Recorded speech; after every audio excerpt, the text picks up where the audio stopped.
কেবল জিহ্বা ছোঁয়াইয়া চলিয়া গেল।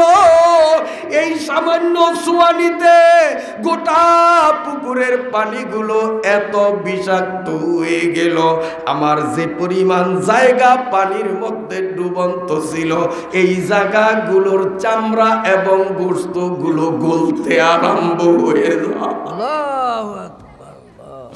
যুবক বলে, হুজুর আমার চলন শক্তি রহিত হয়ে গেল, জ্বালা যন্ত্রণায় আমি বিকট আওয়াজে চিৎকার করতে লাগলাম।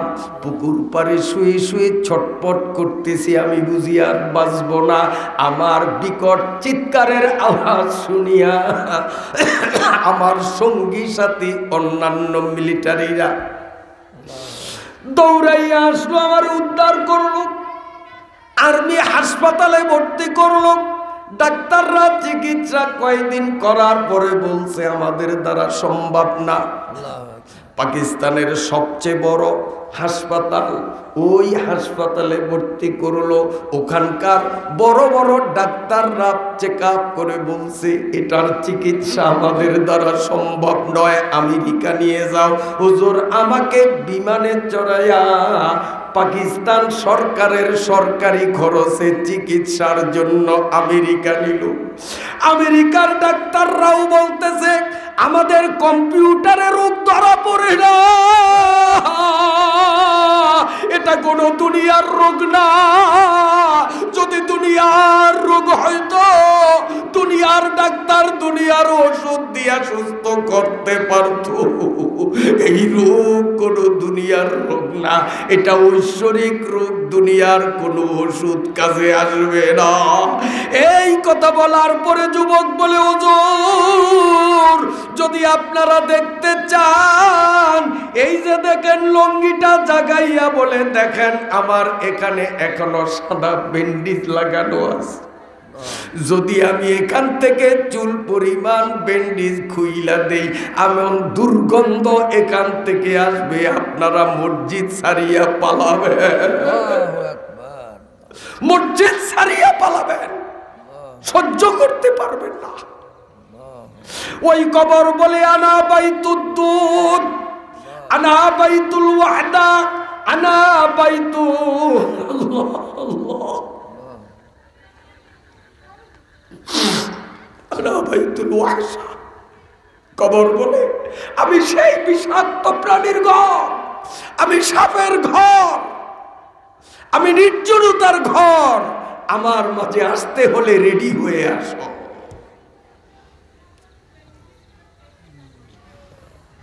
আল্লাহ আল্লাহ মাহবুব, তোমার কোরআনের তাফসীর মাহফিলে যখন আমাদেরকে এনেছো, আয় আল্লাহ ওই কবরে আযাব সহ্য করার শক্তি আমাদের নেই। বক্তা শ্রোতা সভাপতি কমিটি সহ এই এলাকার নারী পুরুষ জুয়ান বুড়া সবাইকে তুমি একটা সহিহ বুঝ দান করো, যাতে আমরা কবরের পথ এখনই পরিষ্কার করার মতো জীবন করতে পারি। আল্লাহ আমাদের কবুল ফরমা। জিকির করেন লা ইলাহা ইল্লাল্লাহ, জোরে লা ইলাহা ইল্লাল্লাহ।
কষ্ট হয় আপনাদের, আলোচনা করব না মুনাজাত দিয়ে দিব?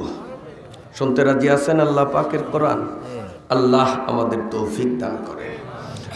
মাদ্রাসা পড়ুয়া তালেবে ইলমদের মতো আমার সাথে সাথে সবাই পড়ুন, আউযু বিল্লাহি মিনাশ শাইতানির রাজিম। বিসমিল্লাহির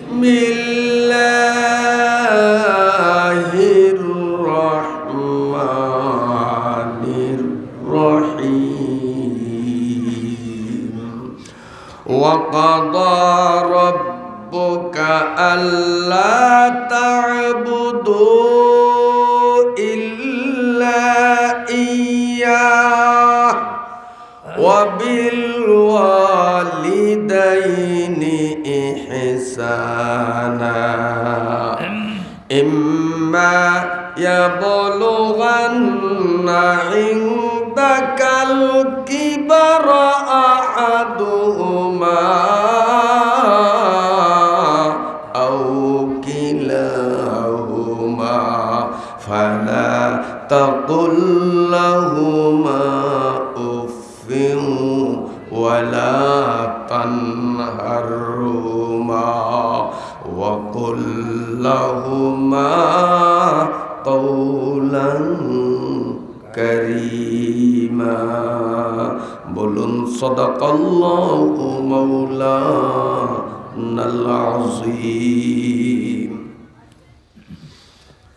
তিলাওয়াতকৃত এই আয়াতে আল্লাহ রাব্বুল আলামিন আমাদেরকে অতীব গুরুত্বপূর্ণ মৌলিক দুইটা হুকুম বর্ণনা করেছেন। যদি আমিও আপনি এই দুইটার দুইটা হুকুম মান্য করতে পারি তো 100% নিশ্চয়তা গ্যারান্টি যে আমাদের কবর আর সমস্যাগ্রস্ত হবে না, কবর জান্নাতের বাগান হবে, আর হাসরের পরেই আমাদের শেষ ঠিকানা হবে জান্নাত। মাওলা পাকের জান্নাত অপুরন্ত সুখ সম্ভার নাজ নেয়ামতের জায়গা, আর জাহান্নাম কল্পনার বাইরে আযাব আর গজব ভোগার স্থান জাহান্নাম। সেই জাহান্নামে যাব না, জান্নাতে যাব, একমত? সবাই না, কিছু কিছু লোক জাহান্নামে যাইতে রাজি আছে না। তাহলে আল্লাহর কোরআন হাতে নিয়ে মুনাজাতটা দিয়ে দিই, আল্লাহ যেন তাড়াতাড়ি বড় জাহান্নামটা না করে দিয়ে দেয়। তো কথা কন্যা কা, জান্নাতে যাইবেন না জাহান্নামে? এই জোয়ানরা বলো জাহান্নামে। কোথায়? তো জান্নাতে যাইতে হলে এই আয়াতে আল্লাহ যে দুইটা নির্দেশ দিয়েছেন দুইটাই কিন্তু লাগবে। ঝামেলা বেশি না, 10-20টা না, 5-7টাও না, কেবলমাত্র দুইটা কাম যারা করব তাদের ঠিকানা বেহেশত। বলেন আলহামদুলিল্লাহ। তো বিষয়টা সহজ হইল না কঠিন? যদি 20-25টা হইতো তো একটু ওরে বাবা এতটি কেমনি করব। 5-7টা হইলো একটু জটিল হইতো, ওরে বাবা কম তো না 5-7টা। কাম কয়টা? কাম কয়টা?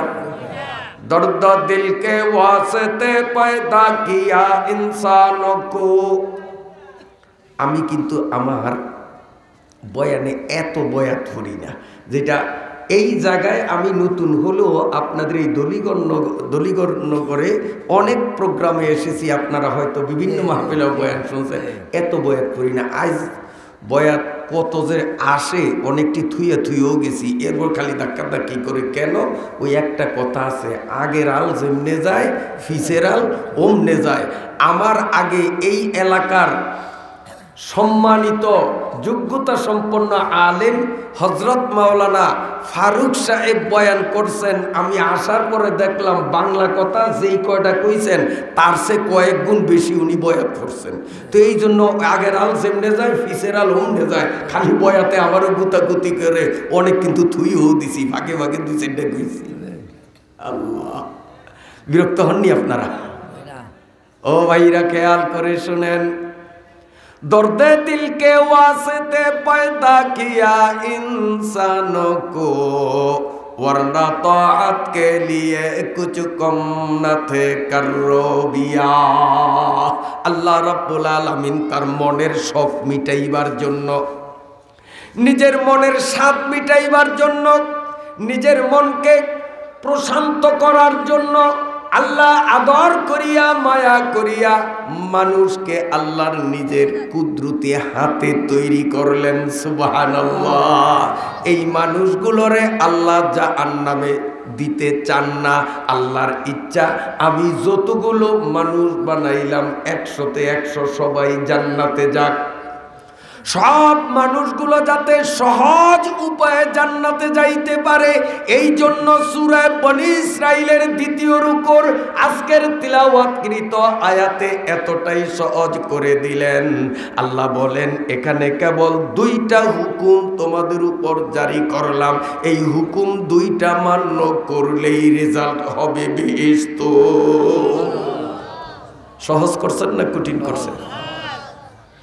2টা, একটা হলো ইবাদত, 1 নম্বরে কি বলেন, 2 নম্বরে খিদমত। ইবাদত আল্লাহর, খিদমত মা বাবার। ইবাদত খিদমত বিনিময় জান্নাত, আর ওয়াজ লাগে না। ইবাদত খিদমত এই 2টা হইলেই তৃতীয় আমরা পাবো জান্নাত। ইবাদত কার? খিদমত মা বাবা, পাবো জান্নাত। এখন আল্লাহর ইবাদত কেন করব? যেহেতু চন্দ্র, সূর্য, গ্রহ, নক্ষত্র, আসমান, জমিন, গরু, ছাগল, হাঁস, মুরগি ইত্যাদি সব কিছু আল্লাহ বানাইছেন মানুষের জন্য, সব মানুষের জন্য। মনে করেন গরু আর আমরা মানুষ, এই দুনিয়াতে যদি একটা মানুষও না থাকে গরুর কোনো ক্ষতি হইব? বরং আরো উপকার হইব। এখন গরু দিয়ে আলস হয়, গরু দিয়ে আলস হয়। গরুর বাছুরটারে বান্ধা থুয়া ওর মনো দুঃখ দিয়া দুধ গিলিটা নেটে নিয়ে খায়, হ্যাঁ, আবার ফিডায়, ঠিক মতো ঘাসও দেয় না, আর জানা ঝামেলা। মানুষ যদি একটাও দুনিয়াতে না থাকে তো গরুর কোনো ক্ষতি আছে নিকন? বরং উপকার আছে। আচ্ছা, দুনিয়াতে আমরা মানুষরা থাকি, একটা গরুও যদি না থাকে তা আমাকে কোনো ক্ষতি হইব না? হইব না? দুধ খাইবেন করতে, গোস্ত খাইবেন কই, কল্লা লাল্লার যে ক্ষতি হইব না বুঝছেন? একটু চিন্তা করেন। গরু না থাকলে আমাদের ক্ষতি, কিন্তু আমরা না থাকলে গরুর ক্ষতি না, বরং লাভ। কথা বুঝেন? হ্যাঁ, তো গরুরে আল্লাহ বানাইছেন আমাদের জন্য, ছাগল বানাইছেন আমাদের জন্য, গাছগাছালি বানাইছেন আমাদের জন্য, আর আমাদেরকে বানাইছেন আল্লাহর ইবাদতের জন্য। আচ্ছা, আপনাকে তো হাঁস মুরগা পালেনি? হাঁস মুরগি আমগো বলার দি, আমরাও হাঁস মুরগা, আমি নিজেও পালি। এই হাঁস মুরগি যে পালি আমরা লক্ষ্য করছি আমার 2 জাত আছে, হাঁসও আছে মুরগিও আছে। তো হাঁসগুলি নে দেখি ডিম পারে রাত্রে, সকালে খবরতে বের করি। আর মুরগির খুব সকালে চেক করি, একটাও ডিম পারে না। এটি ডিম পারে আমাকে বলার দিনই দিনে। আপনার লালমনের ডি কোন সময়? হ্যাঁ, দিনে। আচ্ছা, মুরগিয়ে দিনে ডিম পারে আর হাঁসে ডিম পারে রাত্রে। হ্যাঁ, কেন? কারণটা কি? হাঁসে কেন রাত্রে ডিম দেয়, মুরগিয়ে কেন দিনে ডিম দেয়? এর রহস্যটা কি? খালি হাঁস মুরগি পালেন, চিন্তা করেন নয়। তাফাক্কারু ফি খালকিল্লাহ ওয়ালা তাতাফাক্কারু ফিল্লাহ। আল্লাহর কুদরত নিয়ে, আল্লাহর সৃষ্টি নিয়ে গবেষণা করলে ঈমান বাড়ে। হাঁসে কেন রাত্রে ডিম দেয়? একই খুপে মুরগি থাকে, ও কেন রাত্রে ডিম দেয় না? আল্লাহ আমাদেরকে বুঝাইতেছেন, ও দুনিয়ার মানুষ, হাঁস মুরগিরেও তোদের জন্য বানাইছি, আর তোদেরে আমি আল্লাহর ইবাদতের জন্য বানাইছি। হাঁসেরা সকালবেলা খোপ থেকে বাইর হইয়া সন্ধ্যা পর্যন্ত খালে বিলে পুকুরেই থাকে, ঠিক না বেটি? ও যদি রাত্রে ডিম না দিয়া ওরে যদি বলতাম মুরগির মতো দিনে ডিম দে, তাহলে হাঁসের ডিমগুলো খালের পানির নিচে, পুকুরের পানির নিচে চলিয়া যাইতো, তোদের সাইরানারও লাভ হইতো না। আমি তো হাঁস মুরগি বানাইছি তোদের লাভের জন্য, এই জন্য হাঁসের আইন করে দিলাম হাঁস। তোরে বানাইছি আমার বান্দা মানুষের জন্য। তুই যদি রাত্রে ডিম না দিয়া দিনে ডিম দাও তো বান্দার কোনো উপকার হবে না, পানির নিচে পচিয়া যাবে। অতএব তুমি রাত্রে ডিম দাও, আমার বান্দা খুব খুললেই ডিম পাবে, বান্দার উপকার হবে। আর মুরগিরে কয়ে, মুরগি তুই তো হাঁসের মতো আর পানিতে সাঁতার কাটো না, কাজী রাত্রে ডিম দেওয়া লাগবে না, তুই দিনে দিলেই চলবে। সুবহানাল্লাহ। তাও দিনে যে দিবি, তুই তো বেশিরভাগ সময় দিনে বাগানে সাগানে থাকস। তুই যদি বাগানে সাগানে জঙ্গলে খন্দকে যদি ডিম দেস তো মালিকে খুঁজাও পাবে না। হয়তো 20টা ডিম দিবি, 2-4টা মালিকে পাইব, বাকিটি বাগানের মধ্যে পচে যাইব। আমার বন্দার তো উপকার হবে না। কাজে যখনই তোর ডিম পাড়ার সময় হয়, তুই আধা কিলোমিটার দূরে থাকলো খক খক খক খক করতে করতে মালিকরে সংকেত দিবি যে আমি রেডি, দরজা বন্ধ থাকলে খোলেন, কারণ দরজা বন্ধ হইলে আমার ডিম বাগানে দেব, আপনার উপকার হবে না। আমারে আপনার উপকারের জন্য বানাইছে, এই আপনার উপকারী ডিম দিতে আসতেছি। ও কিন্তু খক খক করে না, মালিকের কাছে আমি আইতেছি দূর করে। এরপরে ঘরে ঢোকার পরে ওরে ঠুন্ডা পিসা দিয়া যদি 8বারও পিডিয়া গর্তে বাহির করেন, এরপরে দেখবেন বেলাজার মতো আবারও ঘরে আসবে। খালি কোন জায়গায় ডিম পারবো ওই জায়গা ওইটা না, ভুল কইছি? কেন? ও চিন্তা করে যে মালিক পিসার বাড়ি 8বার না 16বারও যদি দেন, আমি বাগানে ডিম দেব না, কারণ আমি জানি আমারে বানাইছে আপনার জন্য, আর আপনারে বানাইছে আল্লাহর ইবাদতের জন্য। আমি যখন বুঝলাম যে আমারে আপনার জন্য বানাইছে, পিসার বাড়ি খাইয়া হইলেও আমি ঘরে ডিম দেব, আমি বাগানে ডিম দেব না। কথা বোঝেন নাই? এ দুনিয়ার মানুষ, সব কিছু বানাইলেন আল্লাহ মানুষের উপকারের জন্য। রব্বানা মা খালাকতা হাযা বাতিলা ওয়া মা খালাকতুল জিন্না ওয়াল ইনসা ইল্লা লিয়াবুদুন। মা খালাকতুল জিন্না ওয়াল ইনসা মা খালাকতুল জিন্না ওয়াল ইনসা জুজ ইবাদত নিস্তে মাকসুদ আজ জাহা।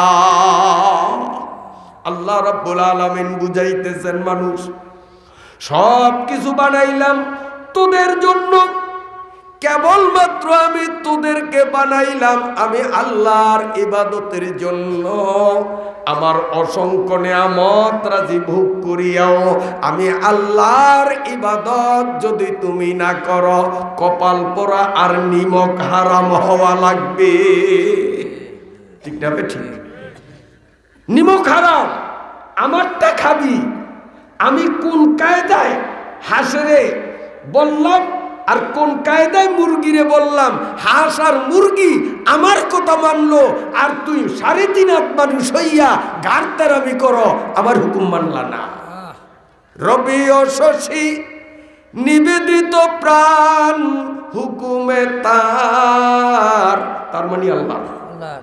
রবি ও শশী, চন্দ্র সূর্য, রবি ও শশী নিবেদিত প্রাণ হুকুমে তার। তুমি কি ঘুমে অচেতন রবে কদম বাড়াও প্রভু পাবা। প্রেম যদি নাই আসে ভঙ্গিমাতে প্রেমিকে সাজো। মহা প্রেম যদি নাই আসে ভঙ্গিমাতে প্রেমিকে সাজো। বিশ্বপ্রভুর মহান দয়ায় নিরাশ তুমি কেনে আছো।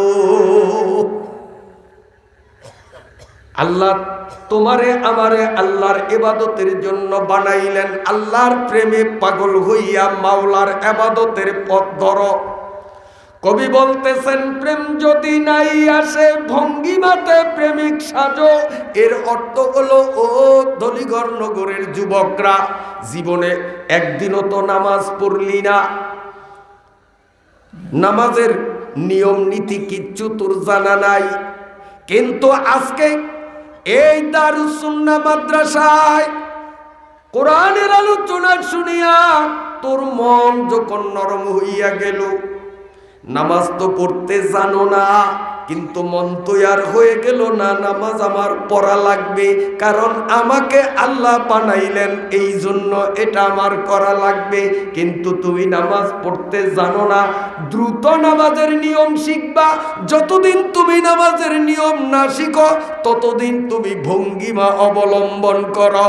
প্রেম যদি নাই আসে ভঙ্গিমাতে প্রেমিক সাজু, বিশ্বপ্রভুর মহান দয়ায় নিরাশ তুমি কেনে আজো। তুমি বাপ ধরো, বাপ মানে হুজুরের পাশে দাঁড়াও নামাজে, সুন্নত নামাজটা যখন পড়বা তখন এই চোখের কোনা দিয়া খেয়াল করবা যে হুজুর এখন কি করে, তো দেখবা যে হুজুরে হাত এনে রাখিয়া ঠোঁটলারে কি জানি কয়, তো তুমি তো আসলে সূরা কারাত কিছুই জানো না, তো তুমি যদি বোবা হয়ে থাকো তো পাশে একজনে দেখলো যে কেমন গাদার ঘরের গাদা, জীবনে পড়ে নে নামাজ, এখনো বোবা আমার কা নামাজ পড়ে, তোরে দিব শরম, তুই তো সূরা কারাত জানোস না, এখন তুই ভঙ্গিমা ধর, তুইও হুদা হুদা মোকলার, যাতে একজনে দেখলে বোঝে না ইমাম সাহেব যে সূরা পড়ে অয়ও সূরা পড়ে, যাতে তোর উপরে কেউ কুদারণা না করে। এরপরে যখন নজর কিন্তু অধিক রাখবি চোখের কোনা দিয়া, যখন দেহ যে ইমাম সাহেব এবার মাথাটারে বেয়া করিয়া হাত দুইটারে ধরিয়া ঠোঁটলারে কি জানি কয়, তো তুইও তো কিছু জানিস না, আস্তে তুই আবার এরকম কর, এরকম ভঙ্গিমা অবলম্বন কর। আর সহি তবলিগে সময় দিয়া অথবা আলেম উলামা হুজুরদের কাছে যাইয়া যত তাড়াতাড়ি নামাজের নিয়মগুলি শিখিয়া নে, আল্লাহর রহমত থেকে নিরাশ হইস না। ওই যে ভঙ্গিমা করিয়া নামাজ পড়বি ওই নামাজও আল্লাহ রাব্বুল আলামিন কবুল করেন। ইন্নাল্লাহা লা ইয়ানজুরু ইলা সুওয়ারিকুম ওয়ালাকিন ইয়ানজুরু ইলা কুলুবিকুম। আল্লাহ বান্দার মনের দিকে তাকায়। আল্লাহ ফেরেশতাদের বলবে, দেখ ফেরেশতা ও নামাজ পড়তে জানে না, এরপরেও কোরআনের তাফসীরে যাইয়া মন তৈয়ার করছে, নামাজ পড়তে মসজিদে আসছে, এখন ভঙ্গিমা করিয়া নামাজ পড়ে, আরেকজন রে ফলো করিয়া পড়ে দোয়া কালাম সূরা কারাত কিচ্ছু জানে না, খালি খালি ঠোঁটলারে। ও ফেরেশতারা, আমি আল্লাহ ওর এই ভঙ্গিমা মার্কা নামাজটাকেও পিওর নামাজ হিসাবে কবুল করলাম। প্রেম যদি নাই আসে ভঙ্গিমাতে প্রেমিকে সাজো, পানি খাওয়াইতো।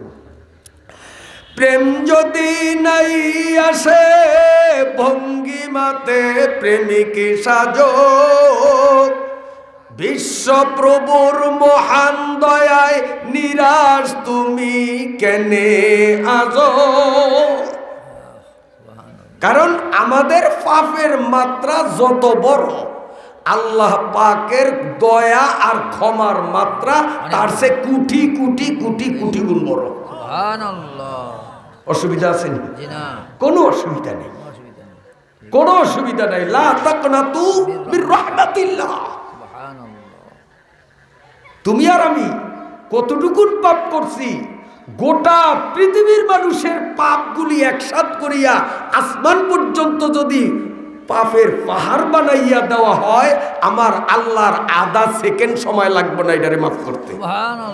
আল্লাহর ক্ষমার পাওয়ার এত বেশি, এত বেশি, এত বেশি। এই জন্য আল্লাহ বলেন, ওয়াকাদা রাব্বুকা আল্লা তা'বুদু ইল্লা ইয়া। ওয়াবিল ওয়ালিদাইনি ইহসানা। আল্লাহ বলেন জান্নাতে যাওয়ার নিশ্চয়তা পাইতে চাইলে দুইটা কাম তোদের লাগবে। এক নম্বরে আমি আল্লাহর ইবাদত তোদের করা লাগবে, আর আল্লাহ পাকের ইবাদতের যতগুলো নিয়ম সবগুলার মধ্যে সবচেয়ে গুরুত্বপূর্ণ সবচেয়ে দামি নিয়মটাই হলো নামাজ। নামাজের চেয়ে বড় আর কিচ্ছু নাই, সবচেয়ে বড় নামাজ। আজকে ফাইনাল সিদ্ধান্ত নিতে হবে, আমরা যখন আল্লাহর জন্য আর সব কিছু আমাদের জন্য বুঝে আসলে আজ থেকে ফাইনাল সিদ্ধান্ত নামাজ জীবনে আর ছাড়বো না। ঠিক আছে নি? ঠিক আছে নি? এই নামাজ হবে আমার কবরের সঙ্গী, এই নামাজ কবরের সাপ বিচ্ছু প্রতিহতকারী।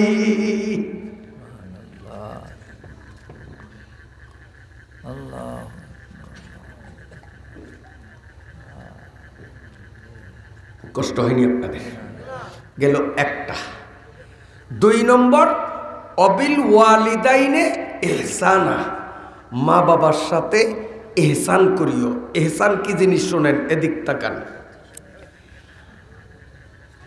আদল, ইহসান, জুলুম, কয়টা শব্দ কইছি এ খেয়াল করবেন। আদল, জুলুম, ইহসান। আবার কোন আদল বলেন? আদল, জুলুম, ইহসান। কয়টা? তিনটা। এখন মনে করেন এই হুজুরে আমার থেকে কথার কথা 100 টাকা পাবে, আমি ওনাকে 100 টাকা দিয়ে দিলাম, এইটা হলো আদল। আদল মানে সমান সমান, পাইবো 100 দিছিও 100, এইটা হলো আদল। আরেকটা করলাম জুলুম। জুলুম হবো হুজুরে পাইবো 100 টাকা, আমি 90 টাকা দিয়ে আর 10 টাকা দিই না, হুজুরে ধরছে আমি আর 10 টাকা কই দিম না মিয়া, দিম না। ওনার লগে পারাবারি শুরু করছি, এককালে ঝাপটা দিয়ে ছুটটা দৌড়ছি, দিম না সে আপনি কেমনে নেন। এইটা হইল জুলুম।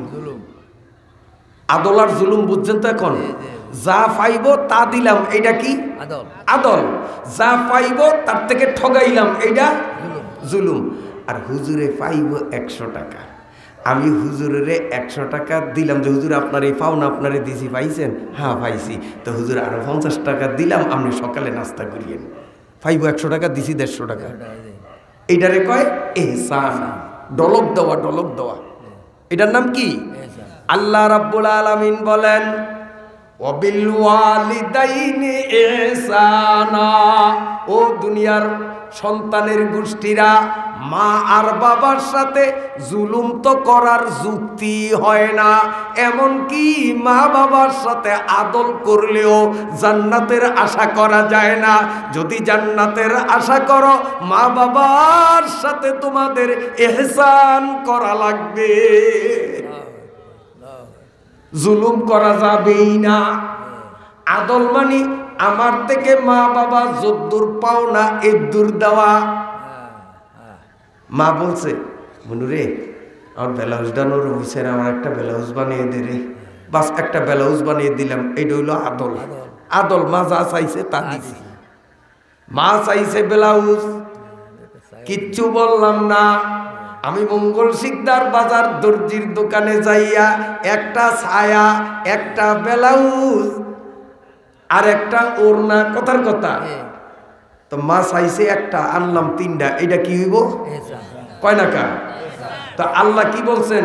ওয়াকাযা রাব্বুকা আল্লাহ তা'বুদু ইল্লা ইয়াহু ওয়াবিল ওয়ালিদাইনি যুলমান ওয়াবিল ওয়ালিদাইনি আদলান। কি কইছে? ওয়াবিল ওয়ালিদাইনি ইহসানা। এ সন্তানের গোষ্ঠীরা, মার বাবার সাথে জুলুম তো চলেই না, এমনকি জান্নাতের আশা করলে আদল করলেও চলবে না, ইহসান করা লাগবে। মা আর বাবা তোমার থেকে যদ্দূর পাওনা তুমি তার থেকে বেশি দেওয়া লাগবে। মা বাবার খিদমত ডলক করা লাগবে।